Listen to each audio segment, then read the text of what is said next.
Processadores, ou CPU, também conhecido como Central Processing Unit, são comumente chamados de cérebro do computador, mudam por ter um funcionamento parecido com um. Quase tudo que você faz no PC passa por ele. Olá, aqui é o Neptune, estou apresentando um novo quadro experimental do canal, onde falo sobre peças de hardware e como elas funcionam de forma detalhada, porém de uma forma que seja possível de entender de uma forma mais fácil. Eu dei o meu melhor para criar a fonte, o roteiro e verificar cada fonte que eu peguei, então se possível abrir o vídeo de alguma forma seria de grande ajuda. Estrutura interna.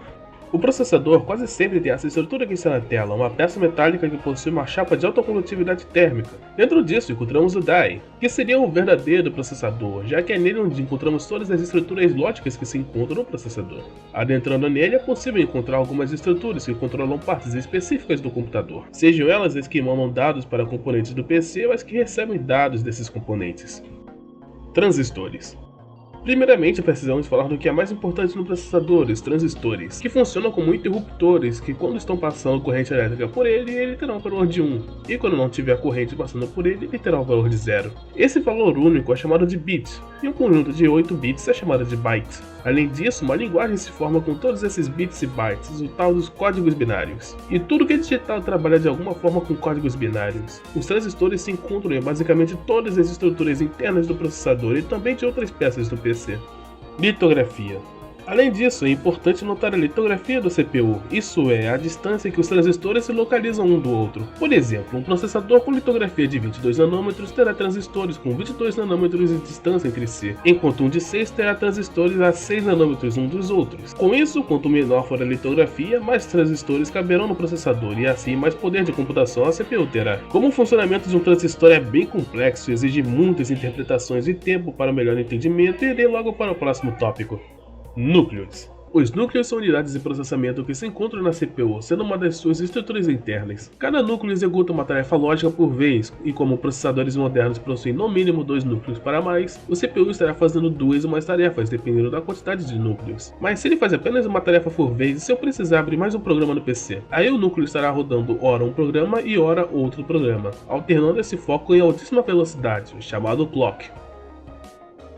Clock é nada mais e nada menos que a velocidade da CPU, onde ela cicla as suas operações. No caso, ciclar se refere à velocidade na qual basicamente ela faz tudo na CPU, desde somar 2 números até a troca de tarefas de núcleos, para que o processador continue rodando o programa sem travar. Cada ciclada que acontece por segundo no processador é chamada de Hertz. 1000 Hz são chamados de 1 kHz, 1 milhão de Hz são 1 MHz. 1 bilhão de Hz são 1 GHz, e por aí vai. Nos processadores modernos podemos chegar a 5 GHz sem muita dificuldade graças aos avanços tecnológicos. Porém, aumentar essa frequência além do limite, ou seja, o chamado overclock, fará com que os processadores esquentem mais e possam acabar enfrentando instabilidades. Threads. Falando agora sobre as chamadas threads, elas são linhas de execução de instruções para cada núcleo, ou seja, são como uma estrutura interna na qual a CPU lê as instruções necessárias para rodar um programa corretamente. Processadores antigos funcionam com apenas um thread por núcleo, porém com a tecnologia chamada Hyperthread nos processadores Intel e o SMD nos processadores AMD, cada núcleo pode ter 2 threads para si. Bem, o que é um thread pode ser algo meio complicado de se dizer, então farei uma analogia. Vamos dizer que um núcleo é um cozinheiro e um thread é seu braço, na qual ele usará para manusear seus materiais como tábuas, facas e cortes. E esse braço tem a tarefa de cortar um tomate. Logo, o cozinheiro irá por meio de seu braço executar a tarefa de cortar um tomate. Caso ele precise cortar uma cebola, ele terá que esperar de cortar o tomate para poder cortar a cebola. Mas caso ele tiver 2 braços, ele poderá cortar ambos ao mesmo tempo. Agora vamos transformar essa analogia em algo que o seu CPU faria. Dando 2 tarefas para ele, como calcular 1 mais 1 e abrir a imagem de um gatinho, 2 threads de software, ou seja, 2 tarefas serão criadas para a CPU. Caso ele tenha apenas um núcleo e um thread, ele terá que fazer um de cada vez, de acordo com a velocidade de ciclos que ele opera. Mas se ele tiver 2 threads para si, ele poderá executar as 2 funções, a de cálculo e a de foto de gatinho, em um único ciclo, desempenhando assim melhor as suas tarefas. Os threads se localizam dentro do núcleo da CPU, compartilhando alguns elementos da CPU, desta forma simplificada. Ok, Neptune, tu falou um monte de coisa, mas o que exatamente são essas instruções? Instruções ISA. ISA ou Instruction Set Architecture são a linguagem que a CPU entende e executa. Em suma, são um conjunto de instruções. Instruções como se calcular números de forma específica de mover dados, funcionando como um vocabulário para o processador.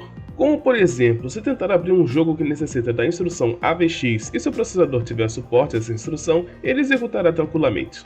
Porém, se seu CPU não tiver suporte à instrução AVX, esse jogo poderá apresentar problemas ou nem abrir. Já que para CPU é como se ele estivesse tentando ler uma língua que ele nem conhece. Tipo você tentando ler japonês e dando seu melhor para entender, mas falhando no processo. Em suma, as instruções se encontram na memória e nos códigos de um programa, não sendo algo físico na CPU, mas sim algo que ela lê e utiliza nos seus processos. Enquanto a ISA é parte da arquitetura, ou seja, a forma na qual o processador é construído, sendo então algo físico no processador. Assim, o CPU só poderia executar uma tarefa caso a instrução dessa tarefa for compatível com a ISA da CPU. Caso contrário, erros acontecerão no processo, como o programa crashar, ter um desempenho muito ruim ou nem abrir. Falando em programa, ao abrir um PC, o sistema operacional do PC manda o programa para a memória, seja ela RAM ou cache. E junto deles estarão as instruções para rodar esse programa da forma correta. Então vamos para o próximo tópico, o cache. Como a comunicação entre a memória RAM e o processador poderia ficar lenta demais em situações com vários programas rodando ao mesmo tempo, a memória cache entra em cena. A memória cache é um tipo de memória que existe exclusivamente para o processador e outros dispositivos. Bem, dando foco ao cache do processador, existem 3 níveis de cache de CPU. O L1, sendo assustadoramente rápida, porém muito pequena em tamanho, a L2 sendo um pouco mais lenta que a L1, porém com maior tamanho, e a L3 sendo a mais lenta de todas, porém tendo uma capacidade de armazenamento bem maior que eles. Tanto o L1, 2 e 3 são bem mais rápidos que a memória RAM do computador, porém são todas menores em capacidade do que ela, e eles existem justamente para fazer a CPU trabalhar muito mais rápido, pois senão a CPU teria que pegar dados da memória RAM toda hora, o que resultaria em lentidão e travamentos. Existe uma quantidade de cache L1 e L2 reservada exclusivamente para cada núcleo da CPU, diferente do cache L3, que é bem maior e com isso ele é dividido para todos os núcleos igualmente, assim como mostrado na tela. Thermal Throttling. Se você já fez a sua lição da escola, deve ter reparado como a lei da natureza que diz que é impossível transformar 100% de energia em trabalho. Isso também se aplica à eletrônica. Ao manusear energia elétrica com componentes eletrônicos, sempre uma fração dessa energia é transformada em calor e um pouco em som também. E essa quantidade de calor está relacionada tanto à eficiência de componentes quanto à quantidade de trabalho que ela está sendo exercida. Os processadores estão sempre com corrente elétrica passando entre si, graças a isso estão sempre aquecendo. E caso você estresse a CPU mais do que ela consegue se livrar desse calor, acontecerá o Thermal Throttling. O Thermal Throttling é uma medida de proteção contra superaquecimento. Ou seja, quando a CPU detecta que a sua temperatura máxima está sendo atingida, ele diminui o trabalho que ele faz. Isso é, ele diminui intencionalmente o seu clock, fazendo com que a temperatura da CPU despenque. E isso também afeta o desempenho, fazendo ele cair muito. Como por exemplo o Ryzen 7 5700X3D, ele tem uma temperatura máxima de 90 graus Celsius. Se a CPU perceber que atingiu essa temperatura, diminuirá seu clock de 4.1 GHz para uns 2 GHz mais ou menos. Com isso, os programas que estavam rodando podem sofrer de lentidões na mesma hora. Porém, a CPU irá se salvar de esquentar demais e acabar danificando suas estruturas internas.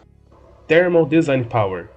Na informática, alguns componentes consomem uma quantidade de energia elétrica, chamado TDP, ou Thermal Design Power, medida em watts. Existem alguns processadores que consomem no máximo 35 watts de potência, enquanto tem outros que consomem 105 ou mais watts de potência. Isso não necessariamente quer dizer que um é melhor que o outro. Por exemplo, um de 35 watts pode ser muito mais moderno e mais econômico em relação aos 105 watts, que é antigo e pior construído. Porém, é importante notar que os watts que os processadores consomem estão muitas vezes relacionados ao tanto de calor que eles exalam, muito por ser um parâmetro para medir a quantidade de energia que eles consomem. Porém, atenção! O consumo de energia maior pode não significar que ele aquecerá mais, mas sim que ele gasta mais energia. Sockets. Bem, todo processador, para ser instalado no PC, precisa de uma conexão com sua placa-mãe, e esses são os chamados sockets. São basicamente uma base onde se encaixam os pinos nos pontos certos para se instalar corretamente o processador. E sim, existe um lado correto para instalar, basta alinhar a marca do processador com a do socket e saberá como instalar. Existem dois tipos atuais de sockets para CPUs. Os PGA, onde os pinos se localizam no processador e o encaixam no socket da placa-mãe, e os LGA, onde os pinos ficam no socket da placa-mãe e o processador tem os contatos para encaixar os pinos ao instalar. Cada processador tem sua pinagem própria e uma gama de placas-mãe que a suporta, porém nem todos terão suporte. Isso pode ser tanto pelo socket ter uma quantidade de pinos diferente do processador, quanto pela compatibilidade de BIOS da placa-mãe. E isso é assunto para outro vídeo. Então sempre fiquem atentos na hora de montar o PC e sempre procure saber se a placa será compatível com seu processador. E falando em montar PC, vamos para o próximo tópico. Gráfico integrado. Um dos componentes cruciais para um computador é a placa de vídeo, pois é ele que renderiza, decodifica e processa a tela que irá para o seu monitor. Mas caso você esteja montando um PC e for meio humilde, não tendo a grana para bancar uma placa de R$ 1.500, você tem uma alternativa, o gráfico integrado. Essas são as iGPU, ou placas de vídeo integrada. Tendo esse nome, pois se localizam no processador. CPUs que têm iGPU e CPU no mesmo die, ou com uma iGPU em um die separado, porém na mesma estrutura, são os chamados de APU, também conhecido como Accelerated Processing Unit. Eles possuem Accelerated no nome, pois aceleram o desempenho geral ao permitir que CPU e GPU compartilhem memória, sejam ela RAM ou cache. Também evitam gargalos e reduzem consumo energético e custo de produção, os fazendo ideais para notebook, PCs custo-benefício e consoles. E sim, os consoles atuais possuem APUs próprias, que não podem ser colocadas em computadores convencionais, apenas na placa do console em que ela foi projetada. Falando nisso, isso é uma boa fonte para conteúdo de vídeos, então fiquem antenados para os vídeos futuros. Bem, foram 3 longos dias editando esse vídeo, muita pesquisa.